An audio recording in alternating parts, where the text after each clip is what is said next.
All right, in today's video, I'm going to be showing you how to replace the Bank 1 Sensor 1 on a 2004 Acura TL. This is pretty much for all the little TLs. This is the 3.2 liter. I think there's a TLS, that's the, or the Type S for 3.5. Now, basically, my codes are, so you can see, let's see. Let's get that zoomed in. So we have p2251 and p0134 oxygen sensor circuit, no activity detected, Bank 1 Sensor 1. And then this one's oxygen sensor, negative current control circuit open, or current control circuit. Sorry, got a little dyslexic right there. Open Bank. Now the negative current could be like, oh, you know, it's open. I tested the resistance and it's way out of ohms. So that's why we're getting this code too as well. And then that's why we're getting a no activity with that. So, all right, if you haven't already, give it a thumbs up. Comment down below if you have any questions, and hit that subscribe button for more upcoming videos in the future. And we're going to go ahead and start this video right after the intro.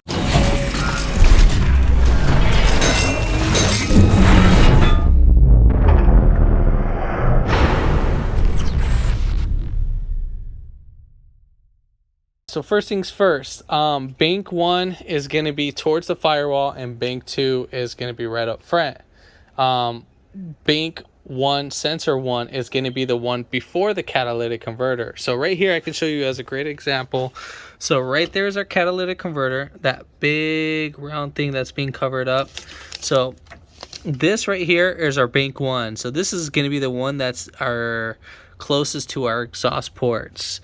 Now this will send a signal of let the computer to run lean or rich. You know, it'll fluctuate just depending on accordingly of what it's detecting. So it will cause your car to run a little rough or throw the check engine light.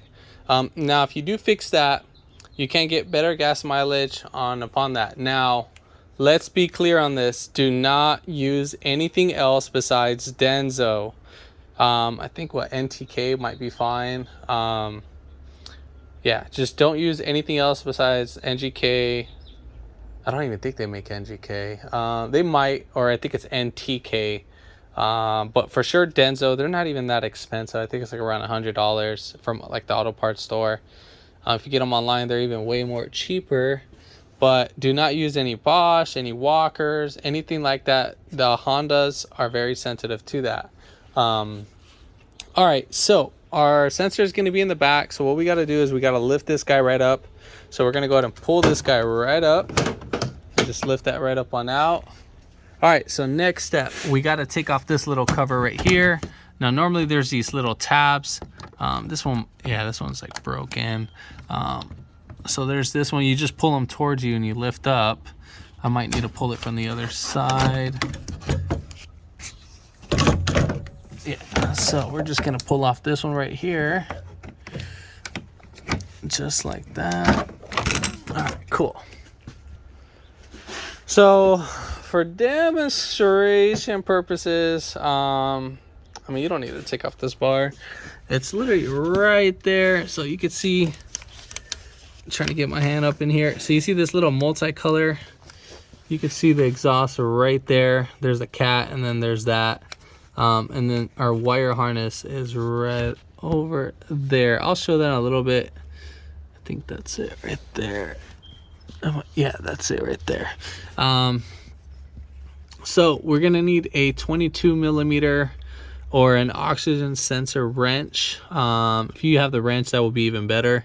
I think if you have the socket, you could probably just make it more easier. I'm gonna use the wrench because I can't find my actual oxygen sensor wrench. So let's go ahead and start taking this out. All right, so again, I'm gonna try to record this to the best of my ability with the little space that I have. So there is the sensor, and then again, I'm using a 22 millimeter wrench. So one thing I forgot to mention, the way how you're gonna loosen that nut, it's counterclockwise. So we're gonna spin it towards so lefty loosey. So I'm spinning it like pointing towards my finger. So you're spinning it like counterclockwise, like the clock. is going back in time, that's how we're spinning it. And we're not spinning it clockwise, we're spinning it counterclockwise. So that's how we're gonna loosen it up. I already loosened it up. This one's actually pretty easy to loosen up. Now, sometimes it can be pretty hard. I would suggest that you get the oxygen sensor wrench. So you see that way is loosening, and then that way, I'm sorry, this way is tightening, and then that way is loosening. So pushing it towards that way is loosening. So we're just gonna hit it one more time.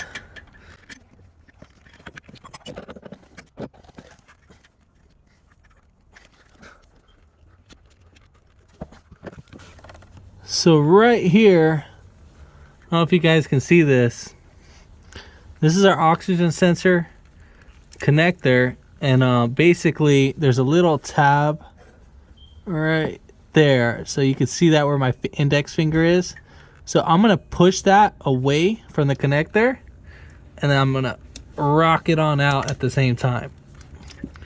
So once you get that out, I don't know if you guys can see that. So you see this little tab right here? So you pull this away. You don't push in. I'm done. You pull away. And then right here, here's our little tab. You're gonna push that down.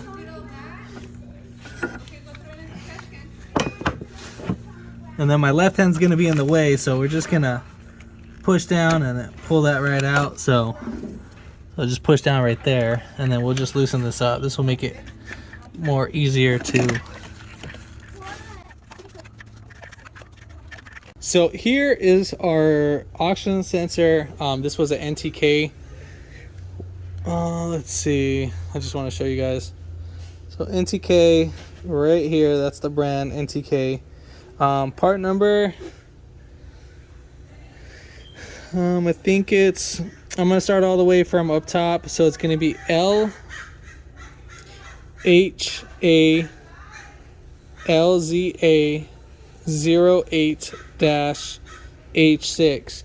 Now you might need to skip the first 3 letters and just start off with the other ones, but yeah, just so you see, it's a 5-pin connector. Now when you get your new sensor, you need to make sure that this guy's not opening, that's not open, because I just had this happen the other day when I ordered the sensor, that they gave me one that was already open. So part number for this one is 2345010.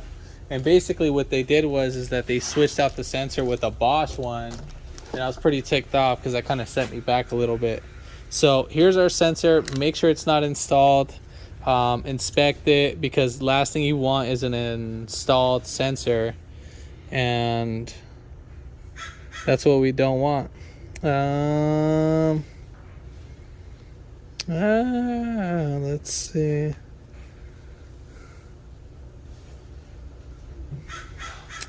This doesn't even look like an original one. Let me do some research. This one doesn't look like the Denso one. Give me a quick second. So I really don't like how this sensor looks like. Now normally they're supposed to look like this. This is the setup that you're supposed to get, and then when you look it up in the Denso's description, that's how it's gonna look like. But this one, I know for a fact that I opened this bag, and this is the part number I got, 2345010. So I mean, I know this wasn't open. I just don't like how it looks like. I'll go ahead and install this. Doesn't look like it's been installed, so I'll go ahead and do that, and then yeah. All right, so anyways, we're gonna go ahead and get back to the install. So yeah, so if I have an issue with this, I'll know right away. It'll throw a code, and then I'll just call them for another one. But at least you get to know how to install this, and what to look for. Right before anything, make sure that the sensor comes with anti-seize. This one already comes with it. Usually sometimes they don't come with it, and then you'll get this little tube right here, and then you can put that. Now you're gonna put it literally on the threads. You just only need to put a couple dabs on the threads. Do not, and I mean do not put it on the sensor, because you will destroy the sensor, just so you're aware. All right, so we are gonna put this guy in. Now do not connect it yet. And then what you want to do as you're spinning this, you want to spin the cable along with the sensor, because we don't want to damage the wires.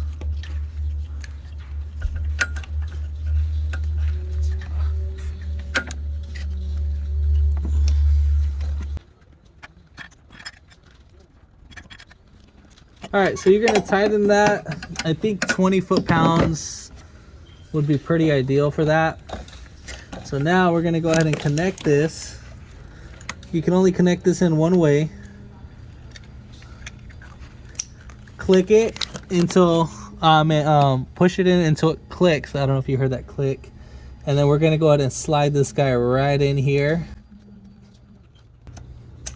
And then once you hear that click, then you'll be golden. And then we're just gonna push this back in its right place, and we are set and done. All right, so now we're gonna go ahead and slide this guy right back in.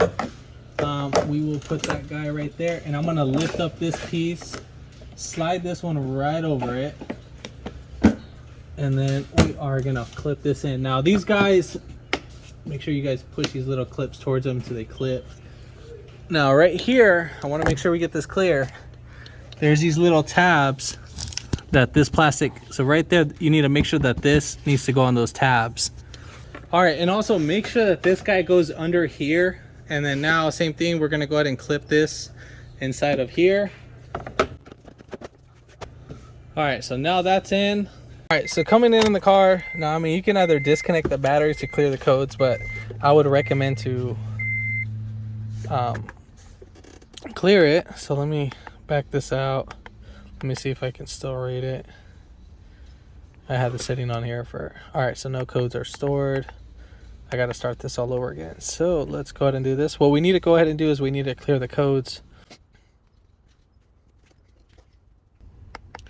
All right, so there's the codes. We're going to go ahead and erase it. So erasing everything. Restored codes. All right, so no codes are stored. Gonna go ahead and start it.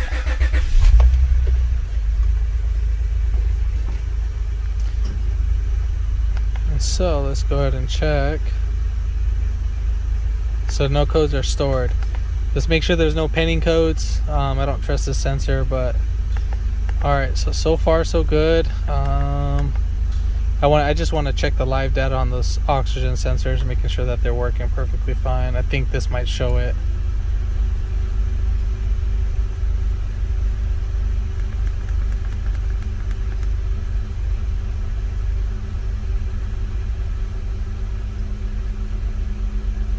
So yeah, they're working. So yeah, so my short trim. So all right, so those are good. So let's see.